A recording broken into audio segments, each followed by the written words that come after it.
Last episode I started from level 1, but now things are getting serious. But I was still broke at the same time.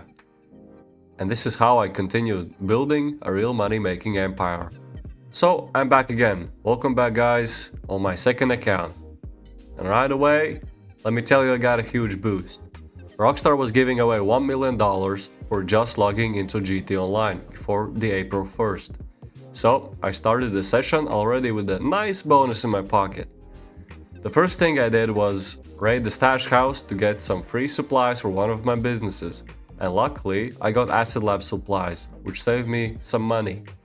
Next I took advantage of the weekly update and claimed a vehicle cargo warehouse, which was actually free this week. And since vehicle cargo was also paying double money, I knew this business was going to be huge for making cash this week.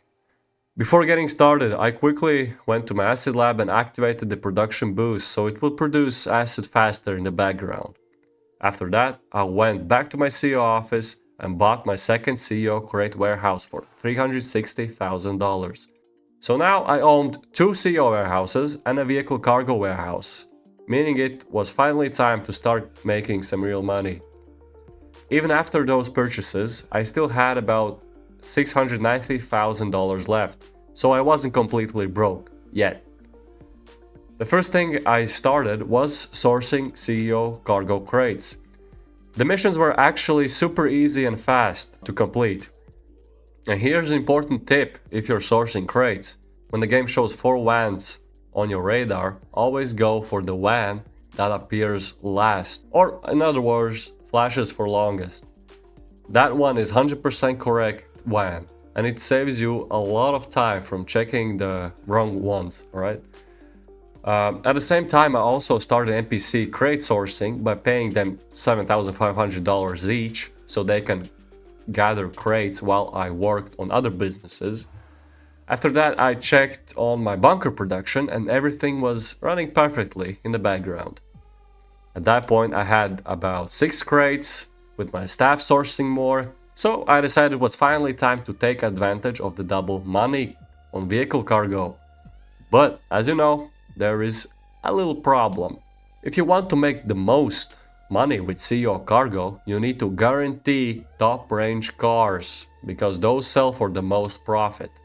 Normally they sell for $100,000 or $80,000 in profit, but with the weekly bonus they're giving around $160,000 profit per sale this week. So I needed to set up the top range car trick, alright? For those who don't know, the warehouse has 3 types of cars: standard range, medium range, and top range cars. To guarantee top range cars, you need to keep 10 standard range cars and 10 medium range cars stored in your warehouse. Once you have those 20 cars, the game will only give you top range vehicles, which basically means half your warehouse has to be filled with what I like to call trash cars first. Sourcing those cars was honestly pretty painful. Since this is a fresh account, I didn't have fast transportation like Oppressor Mark II or the Sparrow helicopter, so sometimes I had to drive 12 to 18 kilometers just to deliver one car that I wasn't even planning to sell. But luckily, most of my cars only had small damage costs, usually around $0 to $2,000, so it wasn't that bad at all. Then something funny happened. On my second source mission, I actually got the top range car already. I delivered it with 0 damage. Even though it got shot a little during the sale, I still made $160,000 in pure profit. Not bad at all. Now, here's another important tip I should have used earlier. When selling cars in invite-only sessions, you usually get attacked by 4 waves of NPC enemies. But if you sell the car in a public session with other players playing, those attacks don't ever happen, which makes the missions much easier and faster, but that only applies to the sell mission, okay? For some reason I didn't start doing that until much later. So my advice to you is simple. Source cars in invite-only sessions, but sell them in public lobbies. It makes life much easier. After selling that car, I had about $729,000. I just kept sourcing more vehicles. I grabbed a few more standard H cars, set my crate NPCs for more sourcing, and then ended my first day of grinding, okay?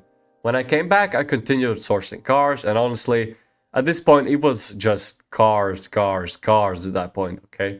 During all of that grinding, I also paid $100,000 to start Cayo Perico heist because I knew that would eventually give me a huge payout.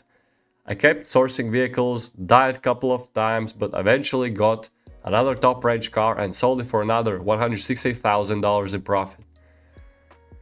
Then it was back to the grind, sourcing cars, selling top range cars, checking businesses, repeat, all of that, okay? It was like a cycle. Meanwhile, my crate warehouses were filling up, my bunker and acid labs were producing, and everything was slowly building up in the background. Eventually, I started doing Cayo Perico setups to see what my main target would be. After finishing all the prep missions, including the worst weapon setup where you have to deal with the Merryweather HQ, I ran the finale. And, just like that, easy $1 million. Now I had about $2 million at this point.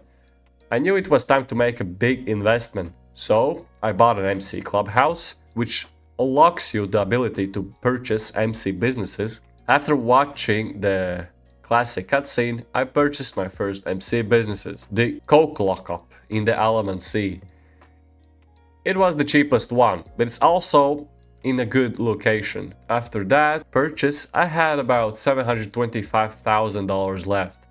So I also bought the Pegasi Bitey bike for $15,000, which is honestly one of the best cheap bikes in the game. I also restocked my bunker with supplies. Now, just to be clear, I'm not buying MC businesses right now for their, earning money potential. I'm buying them because later I want to buy a nightclub, and the more businesses you own, the more passive money your nightclub can generate. So this was really an investment for the future. After that, it was back to grinding. More cars, more sourcing, more selling. I also did a few missions to fill up my crate warehouses, and once they were full, I sold them both in invite-only session just to avoid the risk of getting griefed. That sale gave me $480,000, bringing my total money up $1.38 million. Then I sold another top range car, bringing me up to $1.64 million. Then another one, and now I had $1.92 million. Unfortunately, my recording didn't capture the first 30 minutes after that. But during that time, I bought 2 more MC businesses, the Meth Lab and the Cash Factory. Then I completed their setup missions so they could start producing money in the background. After that, I delivered spare weapon parts and mixed goods, making another easy $100,000 completely for free, which require no setups. But even though I was making progress, I only had about $125,000 left on my bank account. So it was time for another Cayo Perico run. Since I didn't own the Sparrow Hillhopper, all the prep missions took about 19 minutes to finish, which is exactly why the Sparrow will definitely be my next big investment. But after finishing the finale and getting the Elite Challenge, I was once again a millionaire. Then I switched to a public session and sold my Acid Lab, which gave me $329,000 instead of $227,000, thanks to the public lobby bonus. After that, I sold my bunker stock for another $577,000, and at that moment I knew it was time. I finally bought the nightclub. I even had enough money left to buy extra storage upgrade, which made the purchase even better. Now, technically, in money terms, I was broke again, but in reality, I was rich in properties and businesses. With the nightclub running, my passive income was about to become way easier and better. After finishing all the setup missions for the nightclub started generating money too. And now I have my next big goal, buying the mansion, so I can manage all my businesses from one place and maybe flex my criminal empire a little bit. But that is for the next episode. Thank you for watching, and I'll see you in the next one. Peace.